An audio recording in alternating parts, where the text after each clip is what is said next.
कहानी के स्टार्ट में पो कहता है, एक बार फिर से लौट आया है ड्रैगन मास्टर पो, जिसने चाइना के एक से बढ़कर एक नामचीन क्रिमिनल्स को हराया है और साथ ही लोग उससे प्यार करते हैं और यहाँ का एम्परर भी उसका जबरा फैन है। पर इन सब के बावजूद वो अपने डैड की शॉप में हेल्प करवाता है और साथ ही वो हर साल एम्प्लॉय ऑफ द ईयर भी होता है। और अब चारों जगह शांति का माहौल है, तो इसी के चलते वो खा पी के थोड़ा मोटा हो गया है। तो अब वो इसलिए चाइना का फूड टूर करेगा, जो कि एक काफ़ी रोमांचक चैलेंज है उसके लिए। इसलिए वो अपने फादर को अलविदा कहते हुए सफ़र की ओर निकलता है और हम देखते हैं कि लोग उससे काफ़ी ज़्यादा प्यार और रिस्पेक्ट करते हैं। जिसके बाद वो एक टाउन में पहुंचता है जहां उसे काफ़ी ज़ोर से भूख लगी होती है। तभी एक पिग वहां पे आती है और वो उसकी होटल में जाने की कोशिश करता है, लेकिन वो उसे लेती नहीं क्योंकि पू के पीछे पूरी फैन बेस होती है। पर किसी तरफ पू उसे मनाता है और उसके होटल में चले आता है। और हम दूसरी ओर देखते हैं कि दो चोर विज़ल तेजी से गांव की तरफ आते हैं ताकि वह गांव की शान थैनोस के हाथ जैसे दिखने वाले इस एनिमेटेड सीरीज़ में गॉटलेट को चुरा सके। और वहीं पे हमारे पो को उस पिग ने लॉक कर दिया होता है एक रूम में। जैसे ये दोनों विज़ल्स उसे चुराने की कोशिश करते हैं, राइनोसोरस उन पर अटैक करते हैं और उन्हें कैप्चर कर लेते हैं। लेकिन तभी पू भी ये सब आवाज़ सुन लेता है और वो दरवाज़ा तोड़ उस रूम को तोड़ते हुए बचाने के लिए बाहर आता है। लेकिन होता इसका उल्टा है। पू के एंट्रेंस की वजह से कुछ डब्बे उड़कर सीधा उन विज़ल्स के पास जाते हैं, जिससे कि वो विज़ल्स आज़ाद हो जाते हैं और उनके हाथों में थैनोस का हाथ यानी गॉटलेट आ जाता है। जिसके बाद तेज़ी से उन चोरों की तरफ आकर ये गॉटलेट यानी ये हथियार उनसे लेकर हवा में उड़ जाता है।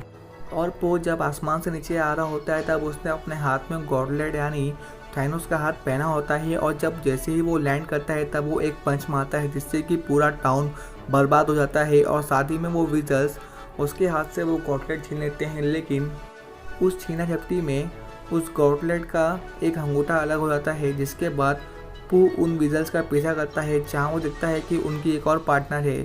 तब वो उनको फॉलो करते हुए उनका पीछा करता है और फिर वो लोग मौत की सवारी पे फाइट करते हैं उस गॉटलेट के लिए, जहाँ पर पू और विज़ल्स उससे नीचे गिर जाते हैं।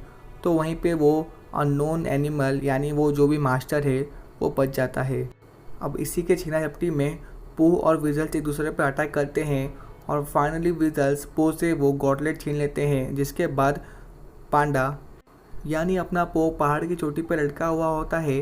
तभी वहाँ पर वो दोनों विज़ल्स आते हैं और उसके ऊपर उसी पावरफुल हथियार से हमला करते हैं, जिससे कि पत्थर टूट जाता है और पू पानी में गिर जाता है। जिसके बाद पू पानी से बाहर निकल कर गाँव की तरफ आता है, जहाँ वो देखता है कि पूरा गांव तहस महस हो चुका है, मतलब पूरी तरह से बर्बाद हो चुका है।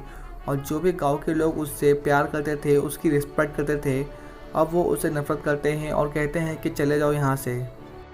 क्योंकि पो के लापरवाही की वजह से उनका गॉटलेट जो कि गांव की शान होती है, थैनोस का हाथ होता है, वो तो साथ में चोरी हुआ ही हुआ, साथ ही में गाँव भी तबाह हो गया। इसलिए तब वो वहाँ पर पड़े हुए उस गॉटलेट के एक अंगूठे को लेकर अपने घर की ओर निकल जाता है। और रास्ते में जो भी लोग उससे प्यार और रिस्पेक्ट दे रहे थे, अब वो लोग उसे शक की निगाह से देखते हैं, क्योंकि पो ने काम ही किया होता है ऐसा।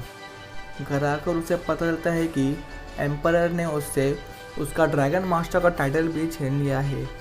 और साथ में सभी बच्चों ने पो के स्टफ टॉय को भी रिटर्न कर दिया है।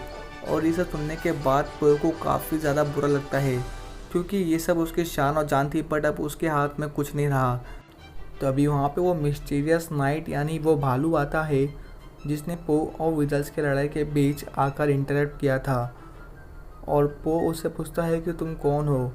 तो वो भालू बताती है कि वो एक नाइट है जो कि इंग्लैंड से आई हुई है और यहाँ वो ड्रैगन मास्टर से मिलने आई है। पो कहता है कि मैं ही हूँ वो ड्रैगन मास्टर, अगर 2 दिन पहले आई होती तो मतलब था।